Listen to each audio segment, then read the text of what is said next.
कांग्रेस के पूर्व सांसद राहुल गांधी आजकल अपनी देशभक्ति का परिचय देते हुए लगातार सरकार पर निशाना साधने में लगे हुए हैं। अब चीन के साथ तनातनी के मामले को ले लीजिए तो गलवान घाटी में सैनिकों की शहादत के बाद कांग्रेस सांसद राहुल गांधी मोदी सरकार पर खासे हमलावर हैं।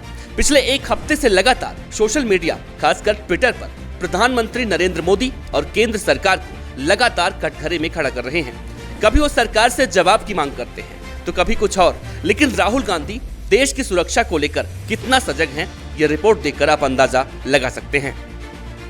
सरकार के खिलाफ बोलना हुआ जब अपनी जमीन कब्जा हो जाएगी तो इसके मतलब ये कि सही बात करना सरकार के खिलाफ है।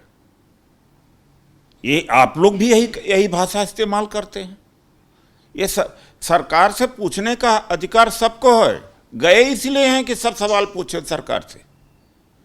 विरोध करना नहीं हुआ, हमारी जमीन कब्जा हो गई, वो सवाल पूछना विरोध करना हुआ। ये तो मीडिया, ये भाषा बदल गया है। जनतंत्र की भाषा बदल चुकी है, वो भाषा ही जनतंत्र की नहीं रह गई है। और एक बात, वो बैठने से फायदा क्या है? दो ही आदमी तो फैसला लेते हैं इस देश के अंदर। कौन मंत्री फैसला लेता है? लॉकडाउन का पूरा फैसला आपने दिया, किसी चीफ मिनिस्टर से नहीं किया। नोटबंदी का फैसला आपने लिया। डिफेंस में जाकर राफेल में 500 करोड़ का जो राफेल था उसको 1600 करोड़ में आप किया। तो ये कमेटी वगैरह, मैं तो था तमाम कमेटियों में, और एक समय के बाद में मैं निष्क्रिय हो गया कि कमेटियों का मतलब नहीं है। यहाँ केवल दो आदमियों का मतलब है, नरेंद्र मोदी और अमित शाह का मतलब, और कुछ नहीं। सुना आपने, ये है कांग्रेस नेता डॉक्टर उदित राज, जो अपने इसी तरह के विवादित बयानों को लेकर पिछले कुछ समय से जाने जाते हैं। अब यहाँ पर उदित राज ये कहते हुए दिखाई दे रहे हैं कि राहुल गांधी जो करते हैं वो सही करते हैं। कहें भी क्यों ना साहब, जब से बीजेपी से निकलकर कांग्रेस में शामिल हुए हैं तब से ऐसे ही बयान देकर सुर्खियां बटोरने की कोशिश में लगे रहते हैं। दरअसल लोकसभा की डिफेंस स्टैंडिंग कमेटी के राहुल गांधी सदस्य हैं और ये कमेटी रक्षा मंत्रालय के बजट से लेकर सीमा सड़क संगठन और रक्षा उत्पादों जैसे तमाम अहम मुद्दों को लेकर लगातार बैठक करती है। कमेटी फैसले लेती है और सरकार को सुझाव देती है। कहा जा सकता है कि देश की रक्षा क्षेत्र की दशा और दिशा तय करने में इस डिफेंस स्टैंडिंग कमेटी की बेहद अहम भूमिका होती है। लेकिन जब से कमेटी बनाई गई है तब से लेकर आज तक इस कमेटी के बैठक में कांग्रेस के पूर्व अध्यक्ष राहुल गांधी नहीं शामिल हुए हैं और कांग्रेस के नेता राहुल गांधी के इस फैसले को सही बता रहे हैं। अब राहुल गांधी हमेशा अपने देशभक्ति का परिचय देते हुए लगातार सरकार पर निशाना साधने में लगे हुए हैं। अब चीन के साथ तनातनी के मामले को ले लीजिए तो गलवान घाटी में सैनिकों की शहादत के बाद कांग्रेस सांसद राहुल गांधी मोदी सरकार पर खासे हमलावर हैं। पिछले एक हफ्ते से लगातार सोशल मीडिया पर, खासकर ट्विटर पर प्रधानमंत्री नरेंद्र मोदी और केंद्र सरकार को लगातार कटघरे में खड़ा कर रहे हैं। कभी वो सरकार से जवाब की मांग करते हैं तो कभी भारत की जमीन चीन को सौंप देने की मांग करते हैं। राहुल गांधी ने प्रधानमंत्री नरेंद्र मोदी को इस पूरे मामले में सरेंडर मोदी तक कह डाला। राहुल गांधी के इस आक्रामक रुख को देखकर कोई भी ये सोच सकता है कि वो देश के रक्षा के मामलों को लेकर बहुत चिंतित हैं। अब देश की सीमाओं की सुरक्षा से जुड़े रक्षा जैसे अहम मसले पर पूरी गंभीरता से रखते हैं। हालांकि ऐसा लगता नहीं है, क्योंकि राहुल गांधी जिस तरह से लोकसभा की डिफेंस स्टैंडिंग कमेटी की बैठकों से गायब हैं, जी हाँ, कांग्रेस के पूर्व अध्यक्ष भले ही सरकार पर देश की सीमाओं की सुरक्षा ठीक से न कर पाने का आरोप लगा रहे हों, लेकिन हकीकत ये है कि वो भी डिफेंस को अहम मुद्दे को लेकर गंभीर नहीं दिखते। इस बात की गवाही देता है लोकसभा की वेबसाइट पर दर्ज ये ब्यौरा। लोकसभा में देश के अहम मसलों के लिए स्टैंडिंग कमेटी बनाई जाती है। ऐसी ही एक कमेटी है डिफेंस संबंधित स्टैंडिंग कमेटी। इस कमेटी का काम है रक्षा मंत्रालय से जुड़े कामकाज पर निगाह रखना, चर्चा करना और सुझाव पेश करना। वर्तमान लोकसभा के लिए कमेटी पिछले साल बनाई गई थी और इस कमेटी में लोकसभा और राज्यसभा दोनों ही सदनों के सांसद सदस्य होते हैं। कांग्रेस के वायनाड से सांसद राहुल गांधी को इस कमेटी में 13 सितंबर 2019 को सदस्य बनाया गया और किसी भी सदस्य का कार्यकाल 1 साल का होता है। जब आप कमेटी से जुड़े तथ्यों की पड़ताल करते हैं तो साफ पता चलता है कि आज तक राहुल गांधी ने देश की सुरक्षा से जुड़ी इस अहम कमेटी की एक भी मीटिंग में भाग नहीं लिया है। कमेटी की अब तक कुल 11 बैठकें हो चुकी हैं और इनमें से एक भी बैठक में राहुल गांधी ने भाग लेना उचित नहीं समझा।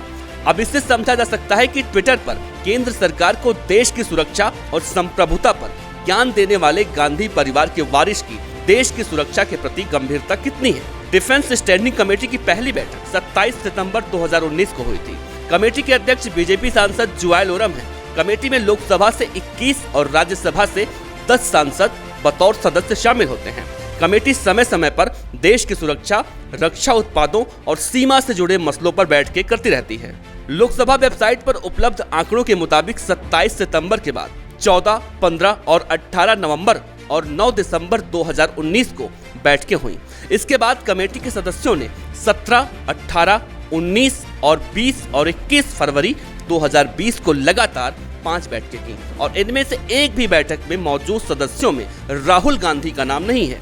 कमेटी की आखिरी बैठक 12 मार्च 2020 को संपन्न हुई, जिसमें रक्षा मंत्रालय को मिलने वाली ग्रांट की मांग पर विचार के साथ ही 4 ड्राफ्ट रिपोर्ट पर विमर्श किया गया। इस बैठक में भी कांग्रेस के युवराज शामिल नहीं थे। डिफेंस कमेटी किस कदर अहम है, इसका अंदाजा आप इस बात से लगा सकते हैं कि इसकी बैठकों में रक्षा मंत्रालय के बजट से लेकर सीमा सड़क संगठन और रक्षा उत्पादों जैसे अहम मुद्दों पर चर्चा की जाती है।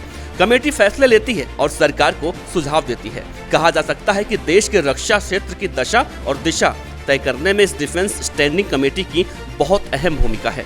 लेकिन चीन के मुद्दे पर लगातार सरकार को घेरने वाले राहुल गांधी ने इस कमेटी की बैठकों को शायद इस लायक समझा ही नहीं, इसीलिए शायद वो इस बैठक में भाग नहीं लिए। उदित राज ने इस पूरे मामले में एक और चौंकाने वाली बात कही है, जिसे सुनकर आपका ऐसी कमेटियों और ऐसे नेताओं से भरोसा उठ जाएगा। 90% व्यापार आरएसएस और बीजेपी के वैश्य समाज के लोग चीन से करते हैं।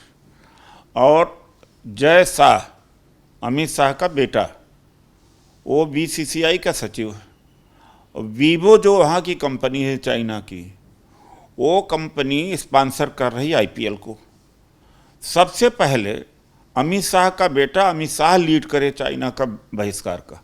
वो जनता को मूर्ख बनाते हैं, जनता को खरीदना चाहिए, बल्कि इसलिए कि सबसे पहले ये बाइकाट करें ना, ये न बाइकाट करें, चाइना का फ़ायदा लें और रिलायंस फ़ायदा ले, आम आदमी को कहें मत फ़ायदा लो। क्यों नहीं? जैसा ये अगुवाई अमित शाह जी को करना चाहिए बाइकाट का। और दूसरी बात है, जो मूर्ति बनवाई है मोदी जी, आज से थोड़ी चल रहा है चाइना का बहिष्कार।